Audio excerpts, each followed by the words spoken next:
Welcome to Market Minds. I am Kaushik Nyog and I am today starting a series on implied volatility of option chain. Under implied volatility, we will cover various topics important for decision making while trading in options. The objective of this channel is to simplify the various data points of option chain and helps traders to take decisions with confidence while trading in options. First, let us understand what is implied volatility. In capital market, we encounter two types of volatility. The first one is historical volatility and second one is implied volatility. As the name suggests, historical volatility deals with past price movement and behavior. But implied volatility deals with how much the market expects a security's price to fluctuate in the future. It is derived from option prices and reflects the market's collective expectation of future price. How much the price of an option's underlying asset might move by the option's expiration date. The first topic under implied volatility that we are discussing is rank implied volatility. The first job of every trader before trading an option is to determine whether the option that the trader is likely to trade is cheap, neutral or expensive. To do that, we use rank IV, and it helps us determine how expensive is the option price.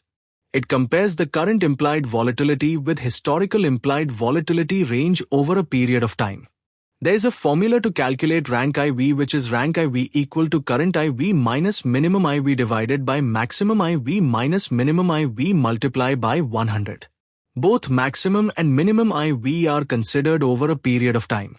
In today's case, let us consider 1 year term. Now to get the maximum and minimum IV, let's go to the Sensible website. There are other sources too where you can get this data. The orange line here is the consolidated historical IV line of both calls and puts.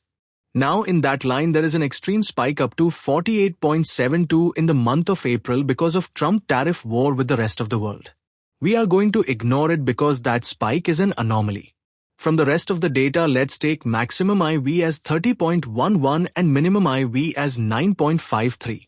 Now let's move to option chain of NSE website and extract the ATM IV of 25,150, which is 10. Now let us use all these three data points and calculate current rank IV. Now if we put the data in the Excel sheet as maximum IV as 30.11, minimum IV as 9.53 and current IV as 10 and apply the formula, then rank IV percentile comes as 2. Now the question is, what does this number 2 helps us? Now let us go to sheet 3 of the Excel sheet. Here we analyze the outcome. Now the result of the formula in the previous Excel sheet is 2%, which is less than 30%. So if the result of rank IV formula is less than 30%, this means that the option price is cheap. Buyers of option should buy option only when it is cheap. Sellers of option also should be careful because if IV start to increase, they might incur losses. Long straddles and debit spreads could be some profitable strategies when option is cheap. When rank IV outcome is between 30% and 70%, then option is in the neutral zone. As the value of IV move towards 70%, then option price becomes more and more expensive. Normal and regular traders like us should never buy options when it is in neutral zone. Instead, use strategies like covered call, calendar spread, etc. And finally, when rank IV percentile is more than 70%, then naked long position is completely prohibited. Institutional traders at this stage mostly look for opportunities to sell options.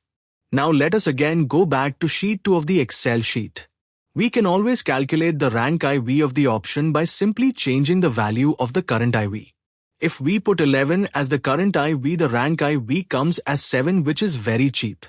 Now if we put 14 as the current IV, then rank IV comes as 22, which is still cheap, and lastly if we put 17 as the current IV, the rank IV comes as 36. Now it is in the neutral zone and buyers should become careful now. Now traders should concentrate on spreads. This way option traders can help themselves by determining the value of the option before undertaking any trade. This way they can make better decisions. To put it in summary, normal traders like us should always determine the value of options before buying naked expensive options. Leave it to expert traders to trade in expensive options.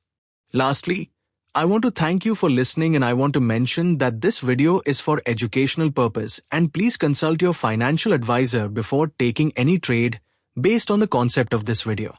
Please subscribe my channel and keep tuning in for more informative video.